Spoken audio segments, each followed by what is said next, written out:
আলহামদুলিল্লাহ ওয়াসসালাতু ওয়াসসালামু আলা রাসূলিল্লাহ। সম্মানিত দর্শক শ্রোতা মণ্ডলী, আপনারা যে যেখান থেকে SMR ইসলামিক টিভি চ্যানেল দেখছেন, আপনাদের সবাইকে জানাচ্ছি আন্তরিক অভিনন্দন ও শুভেচ্ছা। যারা এই চ্যানেলটি সাবস্ক্রাইব করেছেন আপনাদের সবাইকে ধন্যবাদ জানাচ্ছি, আর যারা করবেন আপনাদেরকে অগ্রিম ধন্যবাদ জানাচ্ছি।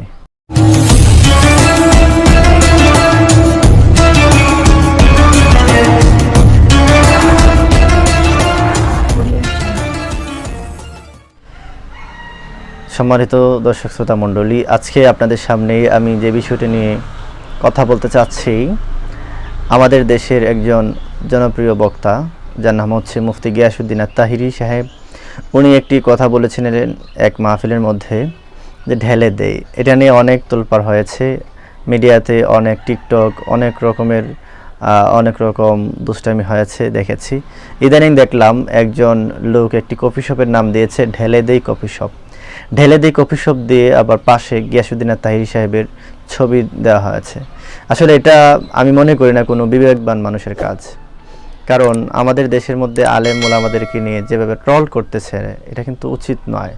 কারণ হচ্ছে একজন আলেমকে নিয়ে এইভাবে ট্রল করা এটা খুবই খারাপ কাজ।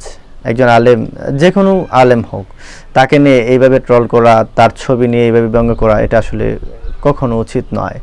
মহান আল্লাহ পাক রব্বুল আলামিন পবিত্র কুরআনুল কারীমের মধ্যে ইরশাদ ফরমাচ্ছেন, ইন্নামা ইয়াখশাল্লাহা মিন ইবাদিহিল উলামা। নিশ্চয় যারা আলেম তারাই আল্লাহকে বেশি ভয় করে। তো যারা আল্লাহকে বেশি ভয় করে তাদেরকে নিয়ে আপনারা ট্রল করছেন, এটা কি আপনাদের বিবেকে বাধে না? আপনি যদি মারা যান আজকে, আপনার জানাজা কে করবে? একজন আলেম করবে। আপনি যদি আজকে অসুস্থ হয়ে যান, আপনার জন্য দোয়া করতে হলে একজন আলেমের কাছে যেতে হবে। আপনি মারা গেলে আপনার গোসলের জন্য একজন আলেমের কাছে যেতে হবে। সেই আলেমদেরকে নিয়ে আপনারা ট্রল করছেন, এটা তো উচিত নয়। গিয়াসউদ্দিন তাহিরি সাহেব একটা কথা বলেছেন, এটা নাজায়েজ কথাও বলেন নাই। যদি নাজায়েজ কথা হতো এটা মেনে নেওয়া যেত, নাজায়েজ কোনো কথাও না, এটা স্বাভাবিক একটা কথা বলেছেন। হয়তোবা যারা শ্রোতা ছিলেন তাদেরকে আকর্ষিত করার জন্য এই কথাটা বলেছিলেন, মানে যাতে করে ওনার আলোচনার প্রতি মনোযোগী হয়। তাই বলে এটাকে নিয়ে এইভাবে ট্রল করবেন, এটাকে নিয়ে এইভাবে আপনারা কফি শপ বানাবেন, আবার ওনার ছবি দিয়ে ব্যঙ্গ করবেন।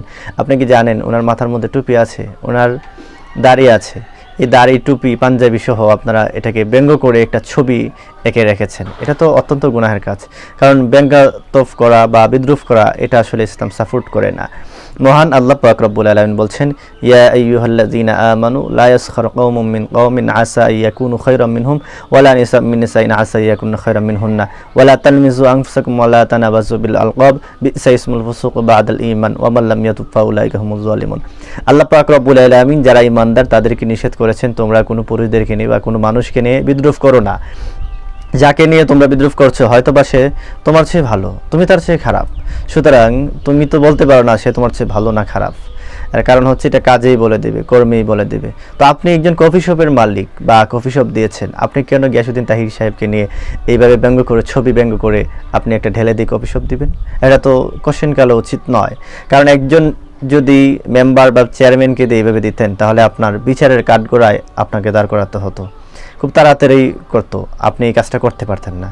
ভয়েই আপনি একজন মেম্বার বা চেয়ারম্যানকে নিয়ে এভাবে ছবি ব্যঙ্গ করে আপনি কোনো কফি শপ বা কোনো কিছু আপনি করতে পারতেন না, কিন্তু একজন আলেমকে নিয়ে আপনি করেছেন। আপনি কি জানেন হাসরের ময়দানে আপনার এটার জন্য জবাবদিহিতা করতে হবে? আপনি যে কোনো আকীদার মানুষ হন না কেন, একজনের সাথে একজনের মত পার্থক্য থাকতেই পারে। তাই বলে কি এই মানুষটাকে নিয়ে এইভাবে খারাপভাবে, বাজেভাবে একটা মানুষের ছবিকে নিয়ে এইভাবে আপনারা কফি শপ বানাবেন? এটা তো উচিত নয়, এটা তো ইসলাম সাপোর্ট করে না, এটা তো রাসূল সাল্লাল্লাহু আলাইহি ওয়াসাল্লাম সাপোর্ট করে না। আপনি যদি মুসলিম হয়ে থাকেন এটা তো আপনার জন্য অনুচিত। আর যদি অন্য ধর্মাবলম্বী হয়ে থাকেন, এটার জন্য আমি সরকারের কাছে আবেদন করব যাতে করে এটার বিরুদ্ধে আইনি ব্যবস্থা করেন। সে যে কোনো ধর্মের হোক, তার বিরুদ্ধে আইনি ব্যবস্থা করা হোক।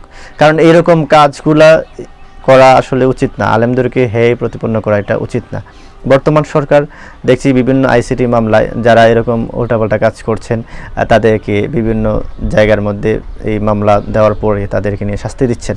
আশা করি যে বাংলাদেশ সরকার এটার প্রতি সুদৃষ্টি দেবেন, যে আলেমদেরকে নিয়ে এইভাবে ব্যঙ্গাত্মক করে এইভাবে বিদ্রুপ করে একটা কফি শপ বানাবে, তার ছবি নিয়ে এইভাবে করবে, এটার জন্য আমি আশা করি যে বাংলাদেশ সরকার প্রশাসন এটার প্রতি সুনজর দেবেন, এটার প্রতি দৃষ্টি দেবেন। আমি আশা করি যে অদূর ভবিষ্যতে যারা এরকম কাজ করবে, আপনারা যারা সাধারণ মানুষ বা আলেম আছেন সবাই এটার বিরুদ্ধে সোচ্চার হওয়া উচিত। কারণ আলেমদেরকে নিয়ে যারা বিদ্রুপ করে এরা আসলে কোনো মুসলমান হতে পারে না। সে মুসলমান কিসের? সে আলেমদেরকে নিয়ে এরকম উল্টাপাল্টা বিদ্রুপ করবে। আলেমের যদি কোনো সমস্যা হয় আলেমে দেখবে। উনি তো এরকম কোনো সমস্যার কথাও এটা বলেন নাই, কিন্তু এটাকে নিয়ে আপনারা যেভাবে ইয়ে করছেন মনে হইতেছে যে এটা হারামের চেয়ে আরও বড় হারাম। আসলে তো হারাম কোনো কথাও বলেন নাই। আর আপনারা যে এর চেয়ে বড় বড় হারাম কাজ করছেন, অনেক মানুষ অনেক হারাম কাজ করছে, অনেক খারাপ কিছু করছে, এটা নিয়ে তো ট্রল করছে না, এটা নিয়ে তো এরকম কিছু করতেছে না। শুধু আলেমদের পিছনে দৌড়াচ্ছেন, আলেমদেরকে নরম পেয়েছেন, এই জন্য এই কাজগুলো করছেন। মনে রাখবেন, আলেমরা যদি কখনো জাগ্রত হয়, তাদের যদি কোনো দিন তারা জাগ্রত হয়ে উঠতে পারে, আল্লাহ যদি তাদেরকে এই সাহসটা দিয়ে দেয়, কোনো সময় মানে শক্তি বাড়ায় দিতে পারে, হয়তো বা যে কোনো সময় হতে পারে, এই সময় দেখা যাবে যে আপনারা যে এই কাজগুলো করেছেন এটার বিচার ইনশাল্লাহ আল্লাহ কাঠগড়ায় তো আল্লাহ করবেন, দুনিয়ার কাঠগড়ার মধ্যে হতে পারে। আমি আশা করব যে আমাদের দেশের প্রশাসন এটার প্রতি সুনজর দিবেন, এটার প্রতি দৃষ্টি দেবেন, দৃষ্টি দিয়ে এটার বিচারের কাঠগড়ায় আনার জন্য। আল্লাহ পাক রব্বুল আলামিন যেন আমাদের সবাইকে এরকম খারাপ কাজ থেকে, এরকম ঠাট্টা বিদ্রুপ থেকে আমাদের সবাইকে হেফাজত করে। আমিন।